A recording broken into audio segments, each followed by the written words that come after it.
نوواں سپارہ سورۃ الانفال آیت نمبر 38۔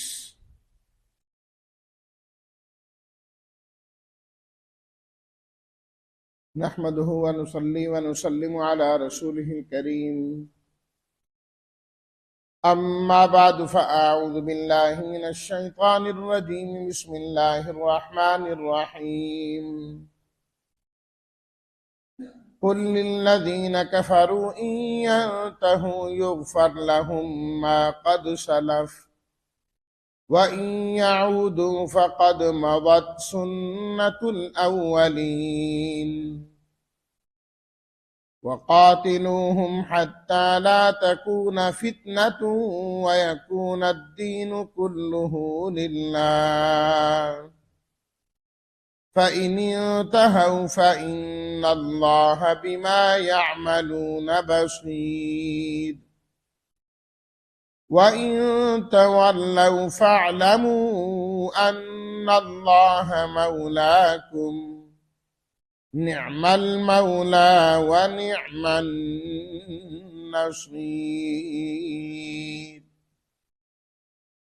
صدق اللہ مولانا العظیم۔ اللہم صلی علی سیدنا و مولانا محمد وعلی آلہ واصحابہ وبارک وسلم۔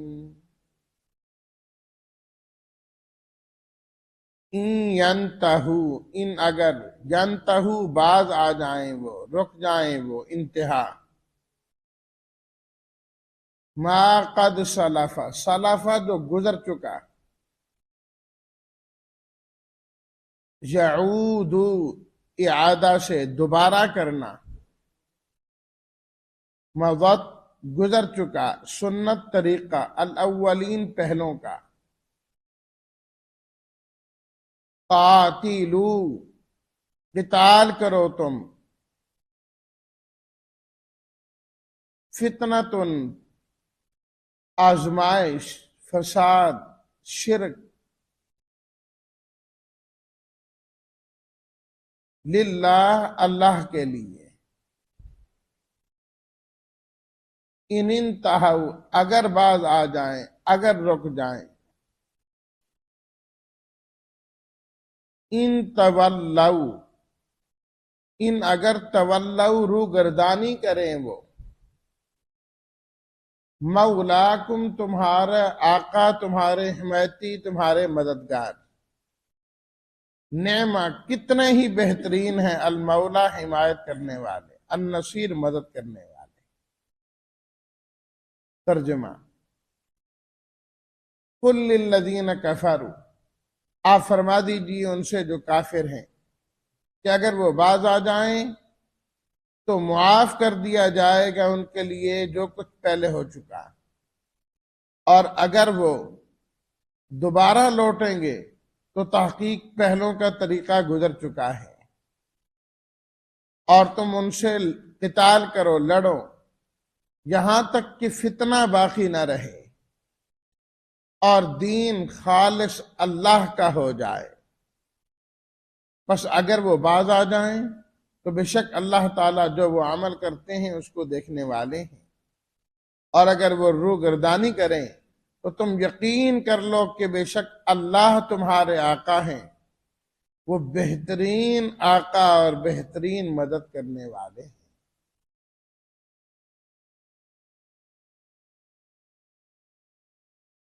پڑھی گئی پہلی آیت کے اندر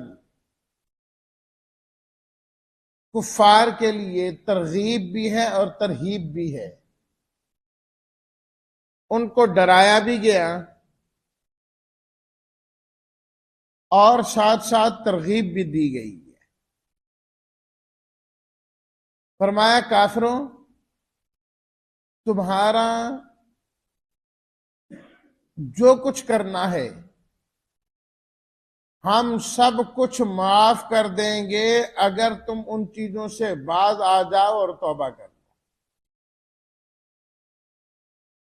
تم نے ہمارے نبی صلی اللہ علیہ وسلم کو ستایا، تکلیف دی، پریشان کیا، ایمان والوں کو تم نے تکلیفیں دی، حتیٰ کہ مکہ سے نکلنے پر تم نے مجبور کیا ایمان والوں کو، اور آپ علیہ الصلوۃ والتسلیمات کے قتل کی تم نے سازش کی، سب کچھ کرتے رہے، لیکن ہم پھر بھی کہتے ہیں کہ اب بھی اگر تم باز آ جاؤ تو گزشتہ سارا ہی ہم معاف کر دیں۔ اللہ اکبر! اتنا بڑا حوصلہ کسی بندے کا نہیں ہو سکتا۔ یہ رب العالمین کا ہی حوصلہ ہے، اتنا زیادہ کہ 80 سال 100 سال کا گناہ گار بھی، کافر بھی اگر توبہ کرے، اللہ اس کی توبہ کو بھی قبول فرما لے۔ پوری زندگی گناہوں میں گزر، اور قرآن مجید سورہ زمر میں اللہ تعالیٰ نے فرمایا قل یا عبادی الذین اسرفوا، اللہ اکبر! قرآن مجید کی سب سے زیادہ امید والی آیت۔ میرے حبیب آپ فرما دیجئے میرے بندوں سے، یا عبادی، اے میرے بندو، کون؟ الذین اسرفوا، جنہوں نے اپنے نفسوں پر زیادتی کی، ظلم کیا۔ اللہ نے ان گناہ گاروں کو بھی اپنا بندہ ہی فرمایا۔ اللہ اکبر! یا عبادی، اے میرے بندو، یہ نہیں کہا او مجرمو، او فلانو، نہیں کہا میرے بندو۔ اللہ تعالیٰ کو اپنے بندوں سے کتنی محبت ہے، کتنی محبت ہے، اور اللہ تعالیٰ بندے کی توبہ سے کتنا خوش ہوتے ہیں۔ اللہ اکبر! اللہ اکبر! اس کا میں اور آپ اندازہ بھی نہیں کر سکتے، اندازہ بھی نہیں کر سکتے کہ اللہ کی طرف متوجہ ہونے والا بندہ جو ہے، جب وہ توبہ کرتا ہے، اللہ کتنے خوش ہو رہے ہیں۔ ایک موقع پر نبی کریم صلی اللہ علیہ وسلم نے اس چیز کو ایک حدیث سے، ایک مثال سے واضح فرمایا۔ فرمایا کہ ایک شخص جنگل کے سفر پہ جا رہا ہے، اور بہت لمبا چوڑا وہ جنگل ہے۔ اس کو پتا ہے کہ کئی روز مجھے لگیں گے اس جنگل سے گزرتے گزرتے۔ اس کے لیے وہ سواری تیار کرتا ہے، اونٹنی تیار کرتا ہے، اس کے اوپر اپنا سامان لاتا ہے کھانے پینے کا، کہ اتنے دن جو مجھے لگیں گے یہ کھاتا پیتا رہوں گا، اور وہ جو اونٹنی ہے اس کو تو جنگل سے کھلاتا رہوں گا۔ سفر کرتے کرتے جب وہ بندہ تھکا تو رکا ایک جگہ کہ کچھ آرام کر لوں۔ آرام کرنے کے لیے نیچے لیٹا اور اپنی اونٹنی کو وہاں چھوڑ دیا کہ وہ بھی کھا پی لے، چر لے۔ جب وہ بیدار ہوا تو دیکھتا ہے کہ اونٹنی غائب ہو، دائیں بائیں گھوم پھر کے جہاں تک وہ دیکھ سکتا تھا وہ اس نے دیکھا، بس اسے جب نہیں ملا تو اپنی زندگی سے وہ نا امید ہو گیا۔ اتنا لمبا سفر میں خود تو پیدل کر نہیں سکتا، کھانے پینے کے لیے میرے پاس ہے کچھ نہیں، درندے ہیں یہاں پر، اگر میرے پاس کوئی بچاؤ کا سامان بھی تھا تو وہ بھی اس اونٹنی کے اوپر ہی ہے، میرے پاس تو اب کچھ بھی نہیں۔ وہ مرنے کے لیے ذہنی طور پر تیار ہو جاتا ہے کہ اب بچنے کی کوئی صورت نہیں ہے، بھوک سے مر جاؤں گا یا کوئی درندہ کھا جائے گا، کچھ بھی ہو جائے گا، یہاں سے نکل تو میں سکتا نہیں۔ فرمایا کہ اسی حال میں آئے بیٹھے بیٹھے بیٹھے موت کے انتظار میں سے پھر نیند آ جائے۔ پھر جب بیدار ہوتا ہے تو کیا دیکھتا ہے کہ وہ اونٹنی سامنے کھڑی ہوئی ہے اور سامان بھی اس پر لادا ہوا ہے۔ فرمایا دیکھو وہ بندہ کتنا خوش ہوتا ہے خوشی میں اللہ کا شکر ادا کرنا چاہتا ہے، کہنا چاہتا ہے اے اللہ تو میرا رب ہے، میں تیرا بندہ ہوں، تو میرا اللہ ہے، میرا رب ہے، میں تیرا بندہ ہوں کہ تو نے اپنے بندے کے ساتھ کیسی مہربانی فرمائی اس موقع پر۔ فرمایا کہ خوشی کے عالم میں اس کی زبان لڑکھڑا جاتی ہے، وہ الٹ کہتا ہے کہ میں تیرا رب ہوں، تو میرا بندہ ہے۔ اللہ اکبر۔ فرمایا کہ اس بندے کو کتنی خوشی ہو رہی ہے دوبارہ زندگی کے ملنے پر۔ آپ علیہ الصلوۃ والتسلیمات نے فرمایا جب بندہ اللہ سے توبہ کرتا ہے اللہ کو اس بندے سے بھی زیادہ خوشی ہوتی، اس سے بھی زیادہ خوشی ہوتی، اس لیے فرمایا یا عبادی، اے میرے بندو جنہوں نے اپنے نفسوں پر ظلم اور زیادتی کر لی، گناہ کر لیا، کچھ کر لیا، لا تقنطوا من رحمت اللہ، اللہ کی رحمت سے کبھی نا امید نہ ہونا، نا امید نہ ہونا۔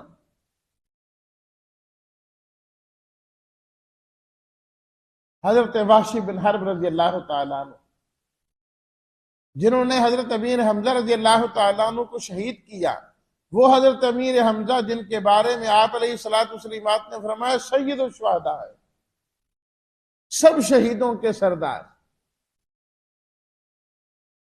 حضرت امیر حمزہ رضی اللہ تعالیٰ عنہ، آپ علیہ الصلوۃ والتسلیمات نے ان کو بھی پیغام بھجوایا ایمان لے آؤ، توبہ کر لو، تو وہ لمبی بات ہو جائے گی۔ ان کا جی قرآن میں تو لکھا ہے جس نے قتل کیا اس کی تو معافی نہیں، اللہ تعالیٰ سے پھر وہ آیات آپ نے بھجوائیں کہ توبہ کر کے ایمان لائے، اچھے عمل کر لے، اللہ تعالیٰ معاف کر دیں گے۔ کہا جی پتہ نہیں نیک عمل ہو سکے نہ ہو سکے، فرمایا ان اللہ لا یغفر ان یشرک بہ، شرک کے علاوہ سب معاف، اللہ جس کو چاہیں گے۔ کہنے لگے پتہ نہیں مجھے بھی چاہتے ہیں کہ نہیں چاہتے۔ آخر میں نبی کریم صلی اللہ علیہ وسلم نے یہی آیت لکھوا کے بھیجی، یا عبادی الذین اسرفوا علی انفسہم لا تقنطوا من رحمت اللہ، میرے وہ بندو جنہوں نے اپنے نفسوں پر زیادتی کی ہے کبھی اللہ کی رحمت سے نا امید نہ ہو۔ ان اللہ یغفر الذنوب جميعا، اللہ تمہارے سارے گناہوں کو معاف کر دے، توبہ کرنا تمہارا کام، اللہ سب گناہوں کو معاف کر دیں گے۔ جب یہ آیت انہوں نے سنی حضرت وحشی بن حرب رضی اللہ تعالیٰ عنہ نے، تو آپ کی خدمت میں آئے، کلمہ پڑھا، مسلمان ہوئے اور آپ کے صحابی بن گئے، صحابی بن گئے۔ اور پھر اللہ کی رحمت دیکھیے، یہ نہیں فرمایا کہ آؤ گے تو دیکھ لیں گے، آؤ تو صحیح نہ چل کے، نہیں، اللہ خود بلا رہے ہیں، قل للذین کفروا، میرے حبیب آپ کافروں سے فرمائیں ان ینتہوا، اب بھی باز آ جاؤ، یغفر لہم ما قد سلف، جو بھی کیا سارا معاف کرے۔ ادھر سے بلایا جا رہا ہے، ادھر سے آواز دی جا رہی ہے، اگر باز آ جاؤ تو ہم معاف کریں گے، آ جاؤ آ جاؤ آ جاؤ۔ یہ نہیں کہ بندوں کی طرف سے مطالبہ ہو رہا ہو، نہیں، اللہ خود بلا رہے ہیں بندے کو کہ باز آ جاؤ گے تو معاف کر دیں، معاف کر دیں۔ وَإِن يَعُودُوا فَقَدْ مَضَتْ سُنَّتُ الْأَوَّلِينَ، ساتھ دوسرا انداز بھی اختیار کیا، فرمایا نہیں باز آؤ گے نا، اگر وہی کرو گے جو پہلے کر رہے ہو تو پھر ہمیں تمہارے لیے کوئی الگ سے قانون بنانے کی ضرورت کوئی نہیں ہے کہ ہم کوئی الگ تمہارے لیے قانون بنائیں گے، طریقہ سوچیں گے کہ تمہارے ساتھ کیا کرنا ہے۔ فرمایا اولین کے ساتھ جو اللہ کا طریقہ ہے نا، جو گزر چکا ہے، تمہارے ساتھ بھی وہی ہوگا، تو تمہارے ساتھ الگ سے نہیں ہونا، جو ہو چکا ہے وہی تمہارے ساتھ ہونا ہے۔ دیکھ لو کہ اللہ تعالیٰ نے ان کافروں کے ساتھ کیا کیا۔ اگر قوم نوح، قوم عاد و سمود اور یہ قومیں اللہ کی پکڑ سے نہیں بچ سکیں، تم بھی نافرمانی کر کے اللہ کی پکڑ سے باہر نہیں جا سکتے۔ مہلت دینا ایک الگ چیز۔ وَقَاتِلُوهُمْ حَتَّى لَا تَكُونَ فِتْنَةٌ وَيَكُونَ الدِّينُ كُلُّهُ لِلَّهِ۔ حکم جہاد ہے اس آیت میں، اور یہ سورہ انفال کا دعویٰ ہے کہ قاتلوہم، تم اللہ کے راستے میں قتال کرو، جہاد کرو۔ کیوں؟ اور کب تک کرو؟ حتی لا تکون فتنہ، یہاں تک کہ فتنہ ختم ہو جائے۔ فتنہ فساد کو بھی کہتے ہیں، خاص طور پر جو بد عقیدگی سے فساد پھیلے، یہاں اسی معنی میں فرمایا کہ تم قتال کرتے رہو یہاں تک کہ دنیا سے بد عقیدگی، شرک اور یہ چیزیں ختم ہو جائیں۔ وَيَكُونَ الدِّينُ كُلُّهُ لِلَّهِ، دین پکار خالص اللہ کے لیے ہو جائے کہ لوگ دین اسلام میں داخل ہونے والے بنے۔ جب تک یہ نہ ہو، فرمایا جہاد جاری رہے گا، کیونکہ فتنہ اور فساد، بدعقیدگی اور شرک، یہ قیامت کے قریب تک یہ چیزیں باقی رہیں گی، تو جہاد بھی قیامت تک قائم و دائم رہے گا۔ نبی کریم صلی اللہ علیہ وسلم نے فرمایا الجہاد ماض الی یوم القیامہ، جو جہاد ہے یہ قیامت تک چلتا رہے گا، قیامت تک چلتا رہے گا، ختم نہیں ہوگا۔ حتی لا تکون فتنہ، معلوم ہوا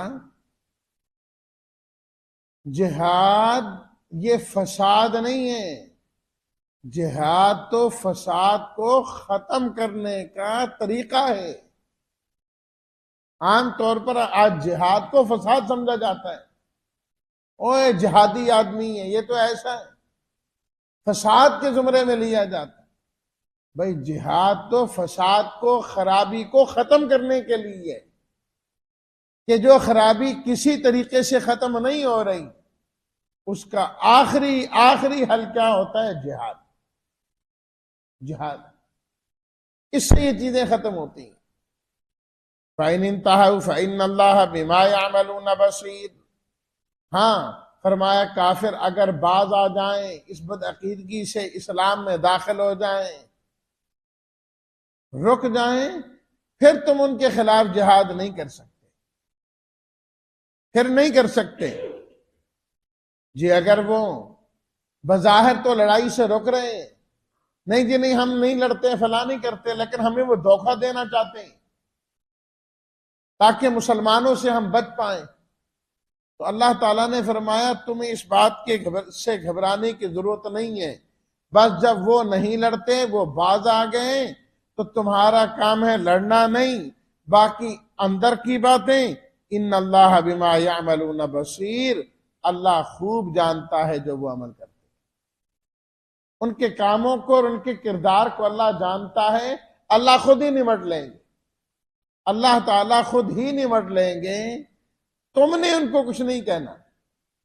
نبی کریم صلی اللہ علیہ وسلم کا ارشاد ہے، آپ نے فرمایا، بخاری شریف اور مسلم شریف کے اندر نقل کیا گیا ہے، امرت ان اقاتل الناس، فرمایا مجھے حکم دیا گیا ہے کہ میں لوگوں سے قتال کروں یہاں تک کہ وہ اس بات کی گواہی دیں، وہ کہیں لا الہ الا اللہ، فَإِذَا قَالُوهَا، جب وہ لا الہ الا اللہ کہہ لیں گے، عَصَمُوا مِنِّي دِمَاءَهُمْ وَأَمْوَالَهُمْ، فرمایا ان کی جانیں بھی محفوظ ہو جائیں گی، ان کے مال بھی محفوظ ہو جائیں گے۔ باقی اندر سے وہ کلمہ پڑھتے ہیں کہ نہیں پڑھتے، دل سے مانتے ہیں کہ نہیں مانتے، فرمایا وَحِسَابُهُمْ عَلَى اللَّهِ، وہ ان کا حساب اللہ کے ذمہ، وہ اللہ کے ذمہ، تمہارے ذمہ نہیں ہے۔ جب وہ بعد آ گئے ہیں، اب تم نے ان پر کچھ کیا تو ظالم تم بنو گے، قیامت والے دن حساب دینے والے تم بنو گے۔ اور بلکہ ابو داؤد شریف کے اندر تو یہاں تک ہے، آپ علیہ الصلوۃ والتسلیمات نے فرمایا جب کسی کے ساتھ معاہدہ ہو جائے، حکومت نے معاہدہ کیا کسی کے ساتھ اور معاہدے کے بعد یہ حکومت والے ان پر ظلم کریں، زیادتی کریں، ان کے مال کو لیں یا عہد کو توڑیں، آپ علیہ الصلوۃ والتسلیمات نے فرمایا قیامت کے دن میں ان کے ساتھ کھڑا ہوں گا جن کے ساتھ وعدے کو توڑا جا رہا ہے، میری حمایت ان لوگوں کو، ان کے ساتھ ہوں گا۔ وَإِن تَوَلَّوْا فَاعْلَمُوا أَنَّ اللَّهَ مَوْلَاكُمْ، اور اگر وہ باز نہیں آتے، تم سے لڑتے ہیں تو پھر تم لڑو گے۔ رب العالمین وہ تو بڑے مضبوط ہیں، بڑی قوتیں ہیں، بڑی طاقتیں ہیں، اسلحہ ان کے پاس ہے، دنیا کی قوتیں ان کے پاس ہیں، روابط ان کے پاس ہیں، تو ہم کیا کریں؟ فرمایا کوئی بات نہیں، فَاعْلَمُوا أَنَّ اللَّهَ مَوْلَاكُمْ، اللہ تمہارا مولا تو موجود ہے نا، وہ تمہارا حمایتی ہے، تمہیں کس چیز کا ڈر ہے؟ ڈر تو اس کو ہونا چاہیے، خوف تو اس کا ہونا چاہیے جس کا کوئی آقا اور مولا نہ ہو، اللہ تمہارا آقا موجود ہے۔ نعم المولا، فرمایا وہ تو بہترین مدد کرنے والا ہے، بہترین تمہارا حمایتی ہے، وہ تو اس جگہ سے مدد کرتا ہے تمہیں امید بھی نہیں ہوتی کہ ہماری نصرت اور ہماری مدد اس طرح بھی ہو سکتی، ایسے بھی ہو سکتی ہے۔ اللہ تو اس طرح مدد کیا کرتے ہیں، جب اللہ اپنے بندوں کی مدد کرتے ہیں، دین والوں کی مدد کرتے ہیں، سمندر بھی تابع ہو جاتے ہیں، زمین بھی تابع ہو جاتی ہے، پرندے بھی تابع ہو جاتے ہیں، چرند بھی تابع ہو جاتے ہیں، ساری چیزوں کو اللہ تمہاری مدد میں لگا دے۔ موسیٰ علیہ السلام اور بنی اسرائیل کے لیے اللہ تعالیٰ نے سمندر میں راستے بنائے کہ نہیں بنائے؟ آپ علیہ الصلوۃ والتسلیمات کا تذکرہ ہم نے پڑھا، غار شور کے اندر جب آپ گئے، مکڑی نے جالا بنا لیا کہ نہیں بنا لیا؟ کبوتری نے انڈے دے دیے کہ نہیں دے دیے؟ فرمایا نعم المولا و نعم النصیر، اللہ جیسا مدد کرنے والا کوئی نہیں، وہ بہترین آقا ہے، بہترین حمایتی اور مددگار ہے۔ تم نے یہ نہیں دیکھنا مقابل کے پاس کیا ہے، تم نے یہ دیکھنا ہے کہ تمہارے ساتھ اللہ ہے، جو دین والا ہوگا اس کے ساتھ اللہ کی نصرت ہوگی۔ اللہ یا ایھا الذین آمنوا ان تنصروا اللہ ینصرکم، اے ایمان والو اگر تم اللہ کے دین کے مددگار بن جاؤ، سچے دل سے دین کے خدمت گزار بن جاؤ، ینصرکم، اللہ براہ راست تمہاری مدد کرے۔ یہ اللہ کا وعدہ ہے قرآن مجید کہ دین کے مددگار تم نے بننا ہے، دین کے خادم تم بن کر رہو، اللہ مدد کرتے رہیں گے۔ اللہ تعالی ہم سب کو دین کے خدام میں شامل فرمائے، اور ہمیشہ کے لیے جو دین کی سچے خدام ہیں ان کے ساتھ ہی اللہ قائم و دائم رکھے۔ اللہ حق اور سچ کا کلمہ بلند کرنے والوں کا ساتھ دینے کی اور حقیقی معنی میں جو جہاد کرنے والے لوگ ہیں، اللہ ان کی حمایت کرنے کی ہمیں توفیق عطا فرمائے۔ وآخر دعوانا ان الحمد للہ رب العالمین۔